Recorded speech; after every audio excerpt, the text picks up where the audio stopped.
amélioration du pathfinding et quelques autres trucs. Aujourd'hui, on va finaliser notre pathfinding et on va rajouter des debugs options pour pouvoir mieux le visualiser et le débugger. Et on va aussi en profiter pour réparer quelques petits trucs ici et là dans le projet qui sont un petit peu fatigants en ce moment. Donc, on est parti. Ok, donc in Unreal, je vais commencer par faire play pour vous montrer la première chose qu'on va aller réparer. C'est dans l'onglet de Pathfinding ici, et c'est quand on clique soit sur Select ou Select et Find Path ici. On peut voir que l'autre bouton il devient highlighté aussi, puis ça c'est pas bon. Ça dans le fond c'est juste parce que les deux actions utilisent la même action pour le clic gauche, et c'est ce qui détermine s'il devrait être bleu ou non. Donc on va aller juste réparer ça rapidement, ça devrait pas prendre trop de temps. Donc on va faire stop et aller réparer ça. Ok, donc ça c'est dans le debug menu, dans nos actions, et c'est notre bouton underscore action. Donc on va l'ouvrir et on va aller directement dans le graph. Ici, on peut voir que c'est là que notre couleur bleue est appliquée, donc elle est seulement basée sur notre left click. Donc on va simplement dupliquer tout ça ici. On va remplacer le left click par le right click, juste comme ça ici. Et ensuite, on ajoute un AND entre les deux conditions pour faire sûr que les deux conditions y sont true avant de setter la couleur à bleu sur notre bouton. Oh, et j'ai presque oublié, il faut aussi remplacer notre left click action ici, parce que sinon ça va comparer avec le left click. Donc on va prendre notre right click, on va le comparer avec le right click, on va supprimer le left click juste comme ça ici. Et ça c'est bon pour la couleur, mais par contre il nous reste aussi la partie où on clique sur notre bouton pour sélectionner notre action, et ici ça utilise encore seulement le left click. Donc je vais supprimer ça ici, je vais prendre tout ce qu'on a ici en haut, je vais le copy-paste juste ici, et je vais le connecter à la branche. Et voilà, c'est tout pour ce blueprint, on peut maintenant le compiler et le fermer. Et maintenant, si on va tester, je vais aller dans mon pathfinding encore, je vais sélectionner mon select tile. On voit qu'il y a seulement le select tile qui est sélectionné, donc parfait, et l'action s'exécute comme il faut. Même chose ensuite, si je sélectionne mon find path ici comme ça, on voit que ça fonctionne très bien, et on voit qu'il y a seulement une des deux actions qui est sélectionnée. Parfait, donc ça fait exactement ce que c'est supposé faire. Super, on peut maintenant refaire stop. La prochaine chose que je vais réparer avant qu'on passe au pathfinding, c'est dans nos actions, donc dans notre action de pathfinding ici, je vais ouvrir action find path to target. Et ensuite, je vais retourner dans mon level et je vais la fermer ici. On va voir ici dans le bas à droite qu'il y a plein de warnings qui viennent d'apparaître dans le log. Et ça, dans le fond, c'est parce qu'on essaie d'exécuter du code sur des variables qui sont invalides. Et ça fait la même chose pour le showTileNeighbors. Donc ici, je vais clear et même chose. Et ça fait aussi la même chose sur notre action de selectTile. Donc, on va aller les réparer les trois. Donc, je vais juste les ouvrir, findPath, selectTile et showTileNeighbors. Donc, on ouvre les trois blueprints et on va les réparer. Et en fait, ça ne sera pas trop compliqué à réparer. Donc, on va commencer par aller dans l'Event Graph. Et c'est à cause de cet event-là ici que ça arrive. Dans le fond, le Event Destroyed se fait appeler n'importe quand l'objet se fait détruire, incluant l'objet qui est dans le viewport ici, notre objet de référence. Donc, lui, quand cet objet-là se fait détruire, ça appelle notre code. Et notre code est seulement fait pour être exécuté in-game. C'est pas fait pour être exécuté dans l'éditeur. Donc, c'est pour ça que ça ne fonctionne pas. Donc, à la place d'utiliser l'Event Destroyed, on va utiliser le EndPlay. Le EndPlay se fait aussi appeler quand l'objet est détruit, mais seulement in-game. Donc, je vais connecter le EndPlay à la place et supprimer le Event Destroy. Je vais compiler le blueprint et aller dans le prochain. Dans l'Event Graph, encore une fois, je vais supprimer le Event Destroyed et utiliser le Event EndPlay. Compiler, aller dans le troisième, supprimer le Event Destroyed et connecter le EndPlay, comme ça. Maintenant, on peut compiler les trois blueprints. On peut retourner dans l'éditeur pour voir si ça fonctionne. Je vais clear le log. Maintenant, si je ferme mes trois blueprints, je ne devrais pas avoir aucun warning. Et voilà, j'en ai pas. Donc, parfait, tout fonctionne. Ok, bon, maintenant on peut passer un petit peu au pathfinding. Donc je vais faire play, je vais aller dans le pathfinding et find path. La première chose que je veux fixer, c'est le path avec des diagonales comme ça ici. Parce qu'on voit que dans le fond, bon, mais là c'est un parfait exemple. Au lieu d'aller en ligne droite ici, il fait un gros détour, il s'en va jusqu'en bas, puis ensuite il remonte. Même si techniquement, aller en ligne droite, ça devrait être le même nombre de cases. En fait, c'est pas techniquement, c'est vraiment le même nombre de cases. Donc on veut vraiment éviter ces choses-là ici, comme le genre de W que ça fait ici. C'est vraiment juste pas beau, puis au lieu de descendre en bas ici, faire du wiggly, on pourrait aller directement en ligne droite ici, puis ça ferait la même chose. Donc, on va aller juste modifier le pathfinding un tout petit peu, juste pour éviter ce genre de pattern-là. Donc, je vais faire stop, et je vais aller dans mon blueprint de pathfinding. Donc, dans grid, pathfinding, BP grid pathfinding, on va l'ouvrir. Et ici, on va avoir besoin d'une nouvelle fonction pour regarder si une case est diagonale à une autre. Donc, je vais me créer une nouvelle fonction et la nommer isDiagonal. La fonction prend deux endpoints en input pour l'index 1 et l'index 2 et nous retourne un booléen qui nous dit si ils sont en diagonale ou non.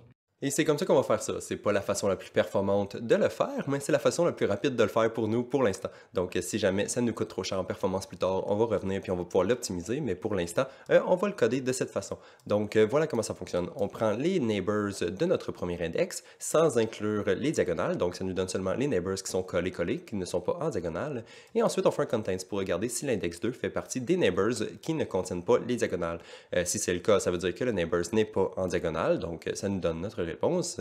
Et en ce moment ici, il faut seulement inverser la condition pour nous dire le booléen comme on le veut. Dans le fond, on veut savoir si c'est une diagonale. Donc ici, ça nous dit si on n'est pas une diagonale. Donc on l'inverse. Et ensuite, on return is diagonal à la fin comme ça ici. Et en fait, je vais aussi en profiter pour mettre la fonction pure parce qu'elle n'est pas en ce moment et ça va être un peu plus simple. Donc pure ici en haut à droite. Et c'est maintenant temps d'aller utiliser la fonction. Donc, la place qu'on va aller l'utiliser, c'est dans Insert Tile in Discovered Array, ici. On va l'utiliser pour déterminer le sorting cost, parce qu'on veut techniquement pas que les cases coûtent plus cher, mais on veut donner l'impression à notre pathfinding que les cases coûtent plus cher s'ils sont en diagonale, juste pour balancer les chances un tout petit peu. Et en fait, comme on va rajouter la logique juste ici avant de le faire, je crois que ça va être plus propre si jamais on convertit ça en fonction. Donc, je vais juste faire clic droit ici et collapse to function. Fonction que j'ai nommée getTileSortingCost et je l'ai mis pur juste parce que c'est un peu plus beau. C'est pas vraiment important ici dans notre cas. Ensuite, pour la input variable, je l'ai nommé TileData et pour le output, je l'ai nommé Cost. Et c'est tout, donc on peut maintenant l'ouvrir puis aller faire la logique à l'intérieur. Et la première étape, c'est de regarder si les index sont en diagonale l'un à l'autre. Donc, comment on fait ça? C'est on prend l'index et le previous index et on les compare ensemble avec notre fonction isDiagonal qu'on vient de créer.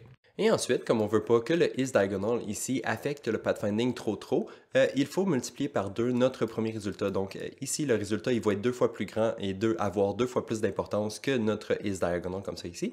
Et ensuite, on peut additionner notre résultat de notre isDiagonal. Et si on connecte notre booléen à notre int ici, Unreal va le convertir pour nous. Donc ça va nous donner 1 si le booléen est à true et 0 si le booléen est à false. Donc ça va faire plus 1 ou plus 0, dépendant s'ils sont en diagonale ou non. Donc c'est ça, on multiplie le résultat qu'on avait avant et ensuite on additionne le résultat de notre booléen comme ça avant de le return. Et voilà, ça devrait avoir réparé le problème. Donc je vais aller tester, je vais aller dans mon level faire play. Maintenant, je vais aller dans mon pathfinding, find path, include diagonals. Maintenant, si je sélectionne une case et que j'essaie de faire un path, et voilà, c'est beaucoup plus beau comme ça. Donc notre pathfinding, il préfère aller en ligne droite qu'en diagonale. Donc c'est beaucoup plus intéressant visuellement que ce qu'on avait avant. Le résultat est le même, ça le prend le même nombre de mouvements point pour se rendre du point A au point B, mais par contre, visuellement parlant, c'est beaucoup plus beau. Donc, parfait, ça va dire qu'on a réglé le problème et on peut passer au prochain. Donc, on va faire stop. Et en fait, je vais juste refaire play rapidement pour aller vous montrer la prochaine chose qu'on va faire. Et on va faire les textes sur les cases. Donc ici, on voyait que dans le fond, on avait nos index sur nos cases qui étaient déjà écrits. Donc ça, c'est bien, c'est utile, mais ça ne nous dit pas tout ce qu'on veut savoir. Donc en ce moment, on a plein de nouvelles informations. On a le cost from start, le cost to target, on a le cost to enter tile. Toutes ces informations-là, dans le fond, on les voit pas. Il n'y a pas moyen de voir c'est quoi les chiffres et est-ce que ça fonctionne vraiment. Parce que moi, personnellement, je sais que ça fonctionne très bien parce que j'ai utilisé ce pathfinding là pendant plus de 200 heures ou probablement beaucoup plus que ça. Donc, je sais très bien que ça fonctionne, mais vous le savez pas vraiment. Vous faites juste me faire confiance que ça fonctionne. Donc, on va aller rajouter des textes ici sur nos cases pour pouvoir visualiser ce que ça donne pour vrai. Donc, stop et on va aller faire ça. Et ça se passe dans notre debug menu dans Other, dans PP Debug Text on Tiles, ici. Et en fait, ici, il y a beaucoup de choses qui vont changer parce que ici, en ce moment, tout est basé sur un seul booléen et la façon qu'on display le texte est très statique pour une seule variable. Donc, on va devoir changer beaucoup de choses et on a beaucoup de travail à faire. Donc, on est parti. Et la première chose qu'on va faire, c'est nos variables, parce qu'ici, on va vouloir displayer différents textes, on va en avoir plusieurs, mais on ne veut pas tout le temps toutes les afficher en même temps. Donc, on va s'écrire plusieurs variables pour chacun des différents textes qu'on va afficher. Donc, je crois qu'on en a besoin de 4 nouveaux, donc 4 nouveaux booléens comme ça. Donc, les 4 booléens, c'est show cost to enter tile, show min cost to target, show cost from start, et show sort order. Comme ça, on va pouvoir displayer toutes ces informations-là, une à la fois si on veut, ou tout en même temps aussi, ça peut être possible. La prochaine étape est d'inclure ces 4 booléens à l'intérieur de notre fonction qui c'était le booléen précédent. Donc, on va ouvrir la fonction. En fait, on va sûrement renommer la fonction pour que ça fasse plus de sens. Mais en fait, c'est ça. On va prendre nos 4 booléens ici, nos 4 nouveaux booléens, et on va les setter au début de notre fonction juste ici. Donc voilà, j'ai fait ça comme ça, je les ai simplement connectés. C'est du code de debug, donc pas besoin qu'il soit très beau non plus. Mais c'est ça, j'ai renommé la fonction setShowTileText à la place de setShowTileIndex et j'ai connecté mes 4 nouveaux booléens à l'entrée de ma fonction comme ça ici. Et pour toutes ces autres nodes-là ici, je vais les collapse dans une fonction parce que ça va être un peu plus propre. Donc, clic droit et collapse to function. J'ai renommé la fonction updateText on all tiles et je l'ai connecté juste ici, là, après avoir seté tous les booléens comme ça ici. Et ensuite, on va aller la modifier un tout petit peu, donc on peut l'ouvrir. Et en fait, ici, on n'a pas grand-chose à changer, on a juste à faire sûr que notre condition ici inclut tous nos 5 booléens. Donc, je connecte mes 5 booléens à un OR comme ça. S'il y en a un de ceux-là qui est true, on va display du texte sur les cases. On va en display différents textes, dépendant quels sont qui sont cochés. Mais si on en a au moins un de coché, on va montrer du texte. Sinon, on fait juste tout clear le texte et ça va être beaucoup plus propre. Donc, voilà, on inclut tous nos booléens dans un OR avant de le connecter à notre branche. Et en fait, comme si on va utiliser ça plusieurs fois dans le projet, je vais aussi le collapser dans une fonction. Donc, clic droit, collapse to function, et aussi je vais la mettre pure, sinon elle ne se fera pas appeler comme il faut. Donc, comme ça ici, on la met en pure, et maintenant, il faut la renommer. Et je l'ai simplement renommé Want to display any text, parce que c'est exactement ça qu'on fait. Donc, si on veut display any text, on va display du texte sur nos cases, sinon on clear tout. Parfait. Et c'est maintenant le temps de passer à la fonction compliquée. Donc, on va ouvrir Update Text on Tile, et on va changer plein de trucs ici. Et on va commencer par la condition ici au tout début. Donc en ce moment, ça utilise seulement un booléen, mais on veut toutes les utiliser. Donc on va utiliser notre nouvelle fonction WantToDisplayAnyText, juste comme ça ici. Et ensuite ici, il y a quelques trucs à faire. Donc je vais commencer par supprimer mon texte et le coller ici. Donc je vais juste le déconnecter du reste et reconnecter mon texte de là à là. Donc maintenant, ça faut faire ça comme ça. Je vais supprimer mes commentaires parce qu'ils ne sont pas nécessaires, comme ça. Donc maintenant, c'est connecté de cette façon. Et en fait, ça, on va les emmener plus bas et on va faire une séquence ici. Donc, séquence, et on va le mettre dans la deuxième pin. Donc, dans la deuxième pin de notre séquence, on va afficher le texte et le déplacer et le mettre au bon endroit. Donc, on va faire ça en deuxième temps, mais en premier temps, on va déterminer quel texte que nous voulons afficher. Donc, on va faire ça ici. Et en deuxième temps, on va l'afficher.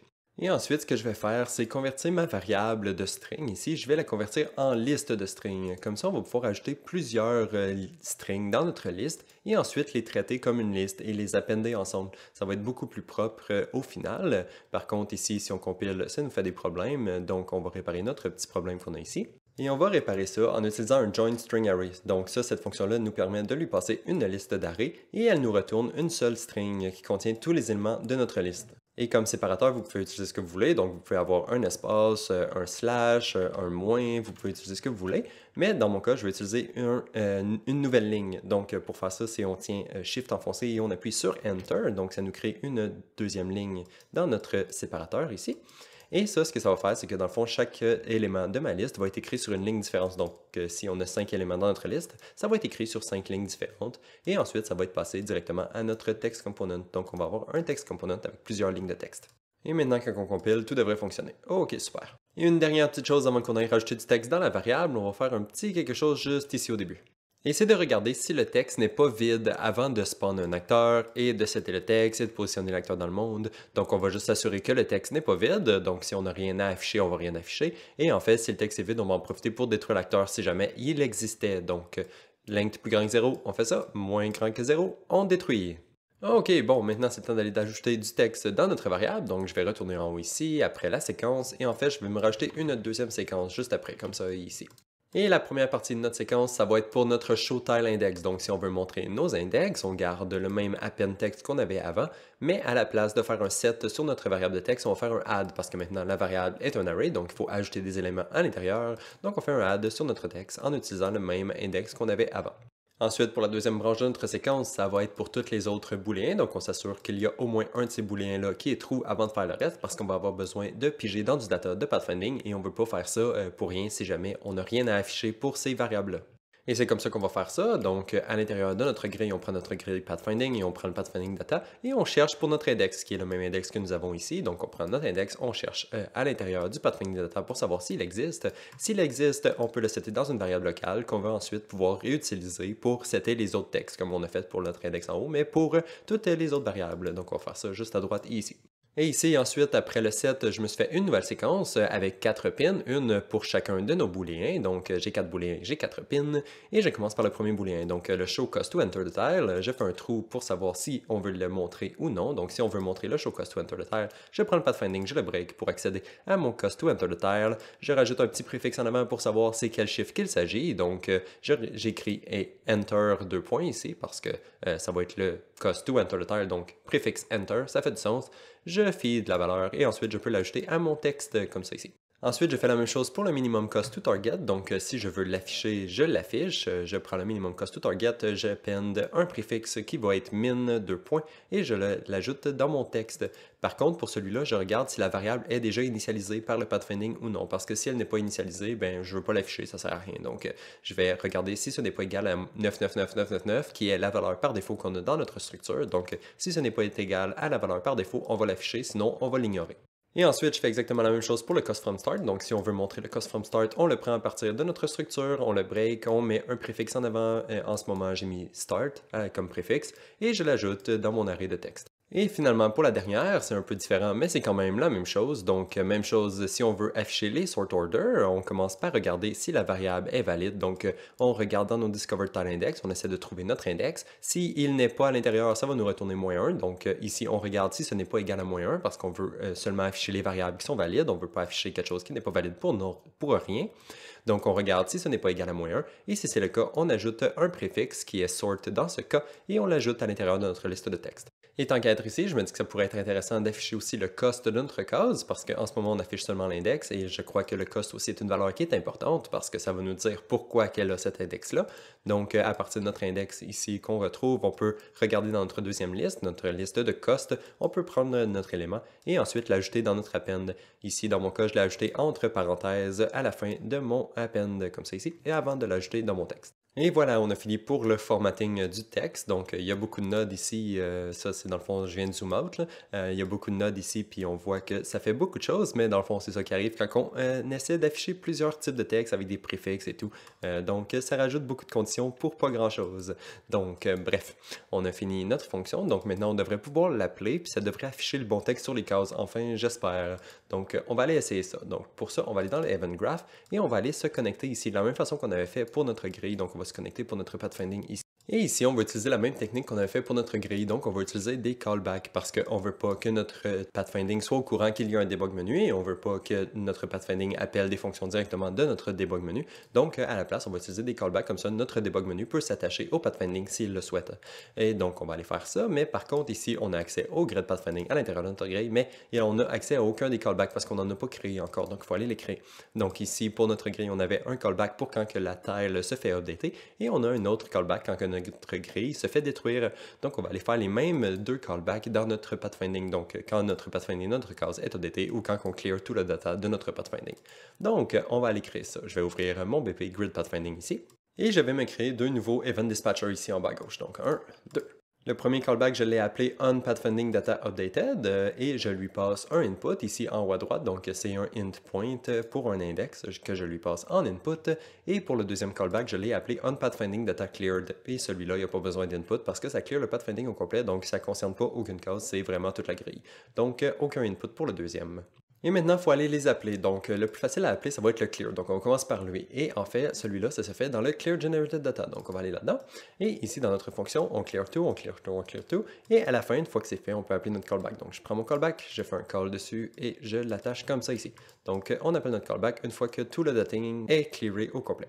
Et ensuite, pour le deuxième, pour le onPathfindingDataUpdated, il faut aller l'appeler dans notre discoverTile function. Donc, on va aller dans la fonction. On va pouvoir le placer à la fin de la fonction juste ici. Donc, on fait un call sur notre callback, comme ça ici. Et on peut lui passer l'index qui est le même index que là. Donc, quand on update notre data dans notre structure, qui est ici, on peut appeler notre callback qui va s'occuper de passer l'information à tout le monde. OK, parfait. On peut maintenant compiler. Et retourner dans l'autre blueprint. Et ensuite ici, à la fin de notre begin play, on peut s'attacher à nos nouveaux callbacks, donc onPathfindingDataUpdated et onPathfindingDataCleared, et on peut les attacher à nos fonctions. Donc la première fonction c'est UpdateText on tile, et la deuxième fonction est UpdateText on all tile, quand on clear le pathfinding data. Donc c'est comme ça qu'on va s'attacher à nos fonctions. Et voilà, c'est tout. Maintenant, je crois qu'on est prêt à aller tester, mais avant de faire ça, il nous faut quelques checkbox dans notre tab menu. Donc, je vais retourner dans mon entry, je vais aller dans mon debug menu, dans mes tabs, et je vais ouvrir mon tab Pathfinding ici. Et en fait, je vais dupliquer cette checkbox-là quelques fois. Et voilà, voici mes checkbox. J'ai seulement changé le texte qui est dessus ainsi que le nom des checkbox, comme ça ici. Donc, j'ai le index on tile, comme qu'on avait avant. J'ai le cost to enter tile, min cost to target, cost from start et le sort order ici. Et ensuite, maintenant, la seule chose qu'il faut faire, c'est implémenter tous les events. Donc, je vais sélectionner mon checkbox ici, aller en bas à droite et implémenter l'event. Retourner dans le designer, prendre la prochaine checkbox, aller en bas, implémenter. Même chose encore une fois pour le troisième, en bas, implémenter. Et quatrième fois, la dernière, en bas ici, implémenter l'event. Et j'ai tout attaché mes events ensemble de cette façon, donc peu importe quelle case qui se fait cocher, ça update toute la même fonction en lui passant le résultat de toutes les checkbox. Donc j'ai toutes mes checkbox qui sont connectées, donc isCheck, isCheck, isCheck pour toutes mes checkbox, et on les feed à notre fonction setShowTextStyle. Et la dernière chose ici, à la fin du construct, je fais sûr que toutes mes checkbox sont bien initialisées en utilisant les booléens qui sont dans mon blueprint. Donc j'ai tous mes booléens ici que je get un à la fois et que j'utilise pour setter le check state de toutes mes checkbox une par une. Donc j'ai toutes mes checkbox ici qui vont avoir les bons states basés sur les states qui sont déjà setés dans le blueprint par défaut. Bon, on peut enfin les tester, donc je vais compiler, sauvegarder et aller faire play. Ici, je vais zoomer sur ma grille un tout petit peu pour qu'on voit mieux. Je vais aller dans mon pathfinding et me dessiner un path, ça n'a pas vraiment d'importance. Ensuite, si je montre mes index, ça fonctionne encore, parfait. Ensuite, le cost, ok, le cost to enter, ça fonctionne. On voit seulement que ça display les cases qui sont dans le pathfinding, donc seulement les cases qui ont été découvertes pendant le pathfinding ont leur texte, donc c'est parfait, c'est exactement ce qu'on veut. Ensuite, minimum cost to target, parfait, ça fonctionne. Cost from start, ok, ça fonctionne. Et le sort order aussi, ça fonctionne. Ok, c'est un petit peu chargé par contre, on a beaucoup de texte. Faudrait peut-être ajuster la grosseur de notre texte dépendant de combien de texte qu'on affiche, parce que si notre texte est aussi grand que ça, il faudrait que ça fonctionne et que ça fitte bien dans la case dans le fond. Mais c'est ce qu'on va aller faire en fait, parce que en ce moment, c'est pas très lisible. On a beaucoup d'informations, c'est bien d'avoir autant d'informations, mais ça serait bien de pouvoir la lire. Donc, on va aller faire ça rapidement. Je vais faire stop et je vais aller dans mon BP Debug Text on Tile. Et ensuite, je vais aller dans ma fonction Update Text on Tile et je vais aller à la fin ici, où ce qu'on set le transform de l'acteur. Et pour faire ça, on va avoir besoin d'une nouvelle variable pour se rappeler de toutes les longueurs de chacune de nos strings. Donc, je vais commencer par dupliquer notre variable de texte, notre array ici. Je vais le changer pour un integer à la place de notre string et je vais le renommer text underscore length. Et maintenant, ce qu'il faut faire, c'est aller à tous les endroits où on ajoutait des éléments dans notre variable de texte et on va aussi les ajouter, leur length, dans notre variable de text length. Donc, on va aller ici, ici et ici. On en a 3. Et je l'ai ajouté comme ça. Donc, pour chacune de nos strings, on fait un len dessus pour pouvoir accéder à sa longueur et on l'ajoute à l'intérieur de notre nouvel array, comme ça ici. Mais ensuite, il y a deux autres endroits où on peut l'ajouter. Donc, je vais le copy-paste. Je vais le mettre ici aussi, qui est là. Et on a au début pour nos index, donc ici. On le colle ici aussi et là. Et maintenant, on peut retourner en bas où on set notre transform, donc ici. Et je vais le connecter de cette façon. Donc, en prenant le max de notre int array, ça va nous donner la valeur qui est la plus grande dans notre array. Donc, ça va nous donner la string qui est la plus longue, la plus large. Je vais la multiplier par 30 parce que pour chacun de nos caractères de notre string, on va utiliser 30 units de distance. C'est juste la distance que j'ai décidé. Vous pouvez prendre la distance que vous voulez.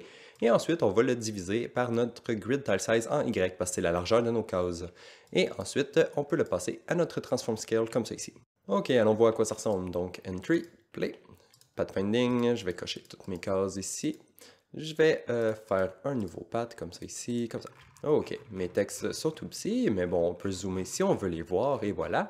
Donc maintenant, ils rentrent toutes bien dans toutes les cases, donc ça c'est bien. Et leur grosseur s'adapte dépendant de la quantité de texte qui est écrit dessus. Donc voilà, si je cache ce texte-là ici, on voit que le texte regrossit un tout petit peu. Même chose pour les autres et tout, dépendant de leur largeur. Parfait. Ici, on voit que les textes sont quand même très petits, mais c'est parce que je veux supporter la grille en triangle sans faire d'exception. Donc, les cases triangles sont un peu moins larges que les autres. Donc, c'est pour ça que mon texte est un petit peu plus petit que ce qui pourrait être pour une grille en carré. Mais bon, peu importe le rendu là, on peut zoomer si on a de la misère à voir, comme ça ici. Parfait. Donc, on dirait que ça fonctionne très bien et on peut refaire stop. Ok, bon, ici j'ai une grille parce que je veux juste m'assurer que tous les chiffres fonctionnent bien. Donc, premièrement, le show text index, on voit bien que ça fonctionne et ça fonctionnait déjà dans la vidéo précédente et les autres d'avant. Donc, ça, ce n'est pas un problème. Le cost to enter, en ce moment, sont tous à 1, donc on ne peut pas vraiment tester parce qu'en ce moment, on n'a pas de grid type différent qui nous permet d'avoir des coûts différents.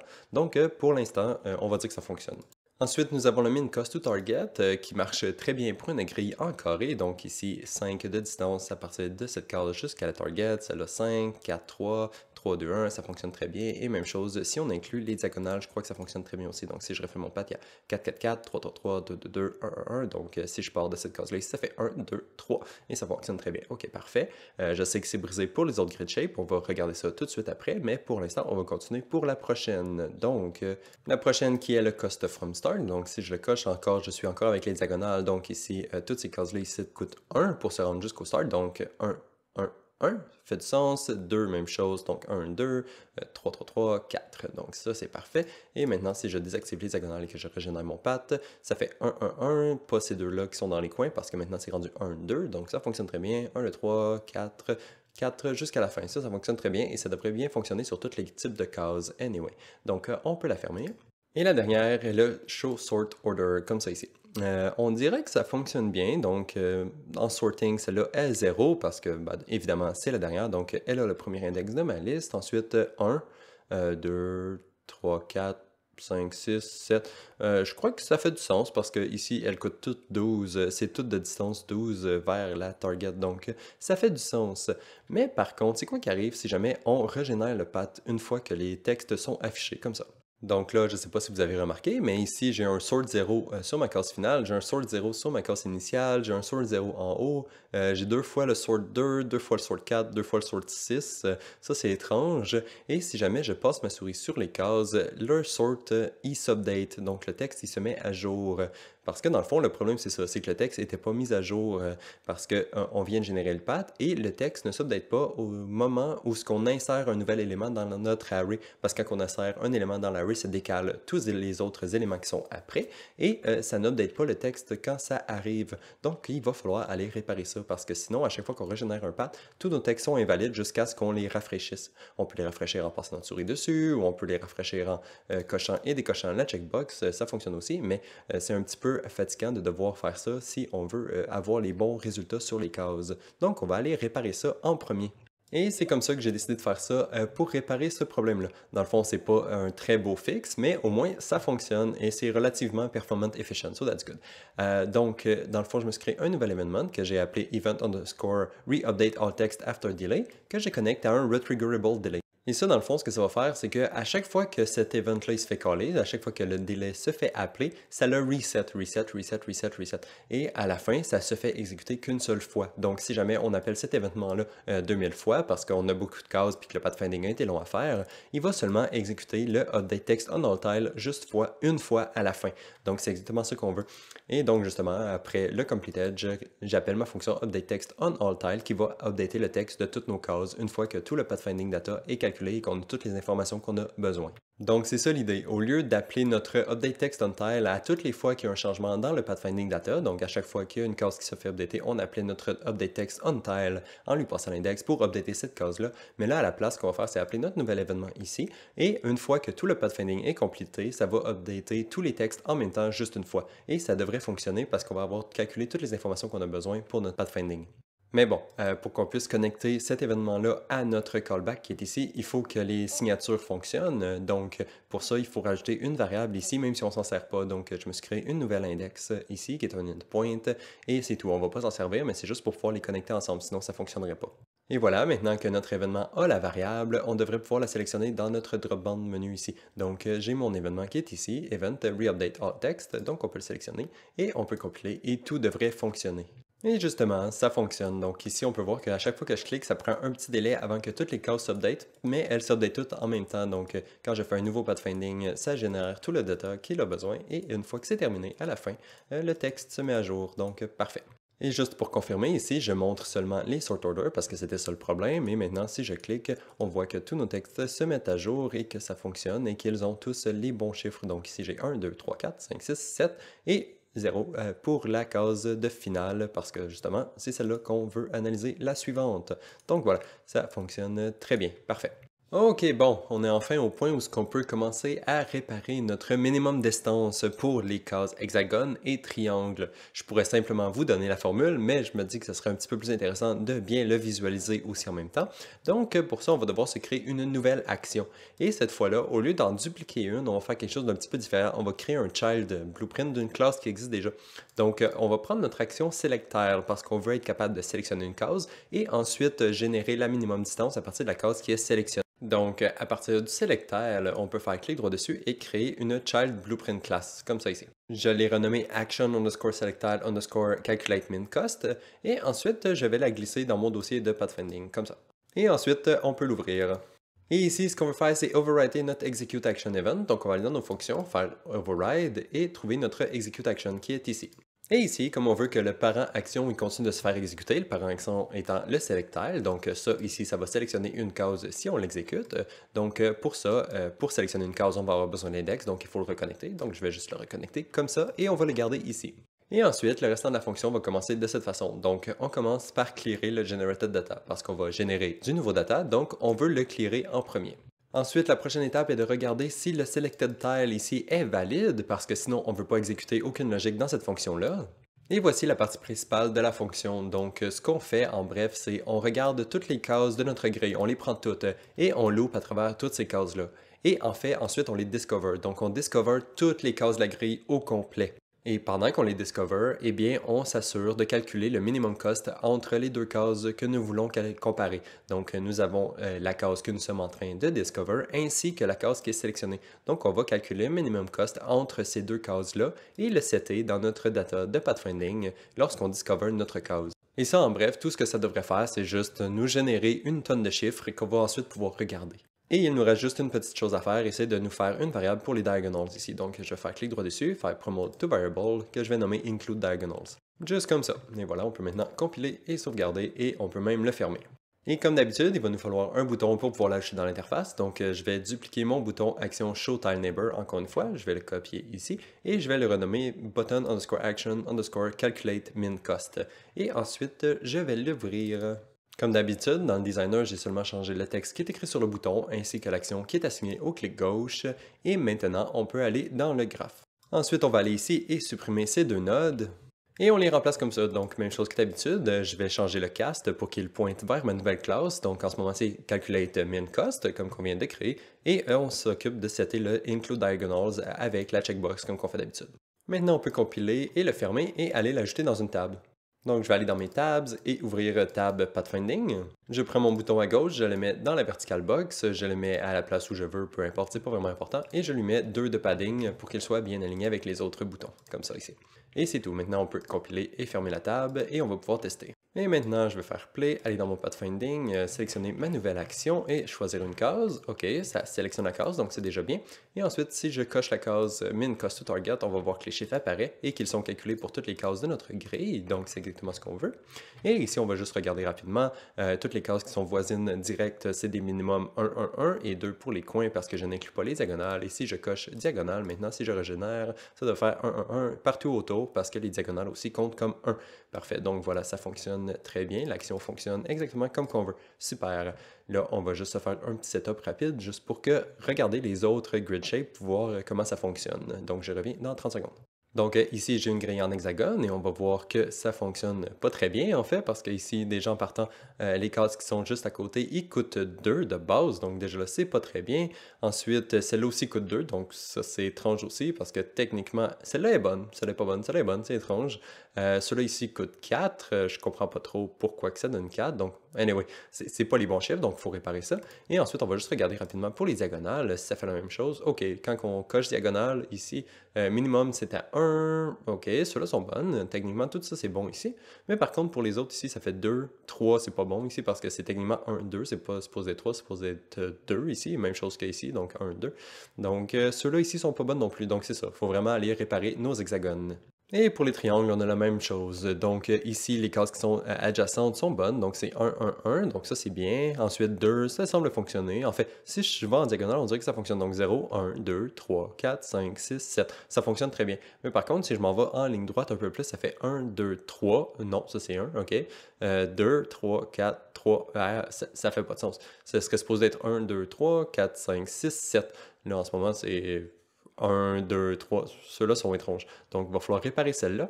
Et aussi, les diagonales sont brisées. Celles-là, je ne suis pas sûr qu'on va les réparer parce que, honnêtement, c'est pas tant utile. Mais on va voir que ça ne fonctionne pas bien non plus. Là, en ce moment, ils ont tous des chiffres étranges et tout. On va voir ce qu'on peut faire pour ça. Mais bon, on va aller réparer ces deux affaires-là. Et tout ce code-là se passe dans notre fonction getMinimumCost between two tiles. Donc, vous pouvez aller ici et on va changer plusieurs choses ici. Et la première chose qu'on va faire, c'est ajouter un switch sur le grid shape au début de notre fonction. Comme ça, on sait que ici, c'est pour le carré. Donc ça, c'est la catégorie pour le carré. On va rajouter une autre ligne pour l'hexagone qui va être ici et le triangle va être plus bas. Et voici à quoi ça ressemble pour l'hexagone. C'est très simple parce qu'on n'a pas de diagonale, parce que les hexagones n'ont pas vraiment de diagonale, donc on n'a pas besoin de s'en occuper. Et ici, il y a seulement un seul calcul. Ça ressemble beaucoup à celui d'avant, donc on a encore la soustraction et l'addition à la fin, mais par contre, on a une petite différence ici au milieu. Donc voilà, c'est tout pour l'hexagone. C'est très simple, vous allez voir le triangle, c'est l'enfer. Mais on va commencer ça simple, donc on va se faire une petite branche ici pour différencier si on veut utiliser les diagonales ou non dans nos triangles, et on va commencer par le false, on va commencer par les cases qui ne sont pas en diagonale. Et voilà le cauchemar. Ouais, c'est intense un peu. Je vais pas aller au travers de tout ça avec vous parce que honnêtement, je trouve pas que c'est pertinent et ça va prendre beaucoup trop de temps. Donc à la place, je vais juste zoomer et vous laisser copier-coller tout ça si vous voulez. Mais ouais, dans le fond, comme j'ai dit, vous n'êtes pas obligé de l'utiliser, c'est seulement si vous voulez parce que ça, c'est seulement pour la grille en triangle. Et dans le fond, même si vous l'utilisez pas et que vous utilisez la formule du carré, par exemple, ça va fonctionner quand même. Ça va juste prendre un petit peu plus de temps. Mais bon, si vous planifiez pas d'utiliser la grille en triangle tant que ça, c'est peut-être pas nécessaire et pertinent de tout faire ça. Mais si vous voulez, bien, vous pouvez le faire. Donc, je vais juste zoomer un peu et vous laisser le copier. Et je suis de retour. J'espère que c'était le fun de copier tout ça. Enfin, si vous l'aviez copié. Bref, c'est un gros bordel, je sais. Et justement, si vous avez une meilleure façon de le faire, si vous avez des meilleures mathématiques ou des meilleurs algorithmes et tout pour pouvoir générer cette liste-là, faites juste me le dire et je vais le partager à tout le monde parce que, ben, de un, je suis intéressé de le savoir parce que je vais sûrement utiliser la grille en triangle dans mes jeux, mais aussi c'est juste parce que c'est quand même un gros bordel tout ça. Ça fonctionne, mais c'est pas très beau. Donc, si vous avez une meilleure solution, faites juste me le dire, s'il vous plaît. Et justement, pour ce qui est de la grille en triangle qui inclut les diagonales, donc le trou ici, j'ai décidé d'être un peu paresseux et je n'ai pas trouvé toutes les mathématiques que j'ai besoin pour déterminer le minimum cost. À la place, je me suis juste dit que j'allais être paresseux et que j'allais prendre la même chose que les squares qui n'incluent pas les diagonales comme ça ici. Donc j'ai juste copy-paste ça ici et c'est ce que j'utilise dans mon projet. On voit que ça fonctionne quand même bien, c'est juste que c'est pas idéal, mais bon, peu importe. C'est rare qu'on va utiliser la grille en triangle avec les diagonales dans mon cas, donc je n'ai pas pris la peine de développer toutes les mathématiques que j'ai besoin pour ça. Mais si vous en avez, si vous trouvez cette formule-là, faites juste me le dire et je vais être très content. Mais ouais, je crois que ça va être tout. Je crois qu'on a fini tout ce qu'on avait à faire pour ce qui est de réparer cette fonctionnalité-là. Et on peut aller la tester. Donc, je vais juste compile, aller faire play et je vais me faire mon petit setup de niveau pour que on puisse bien voir si ça fonctionne.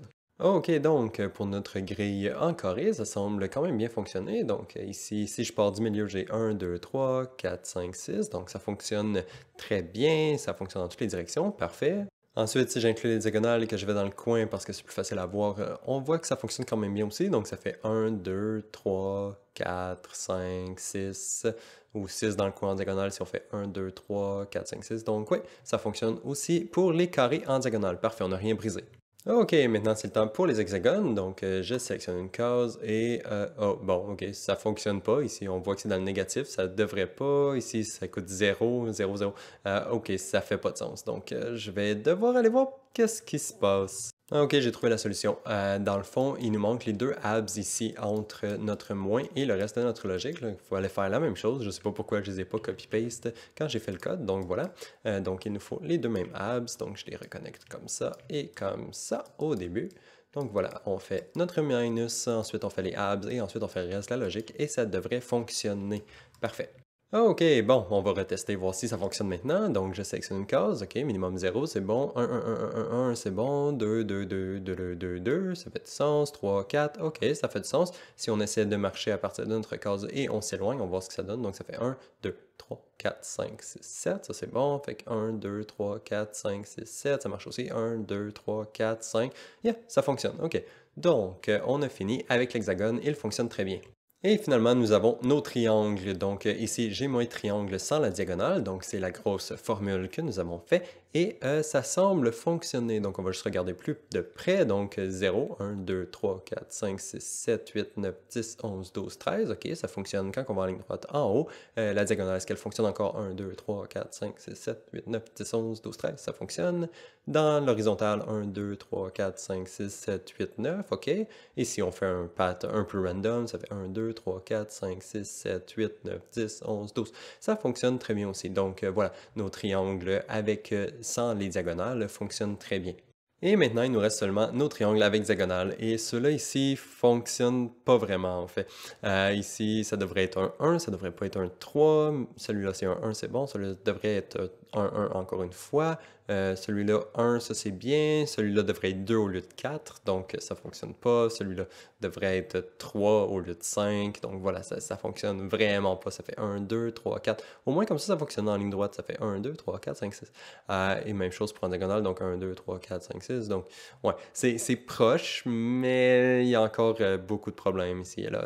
C'est pas vraiment une solution qui fonctionne. Mais bon, c'est le calcul que j'ai utilisé pour mon projet et ça fonctionne relativement bien overall. C'est juste que c'est pas 100% exact dans toutes les situations et le pathfinding en triangle, en diagonale, prend plus de temps à calculer que les autres pathfinding.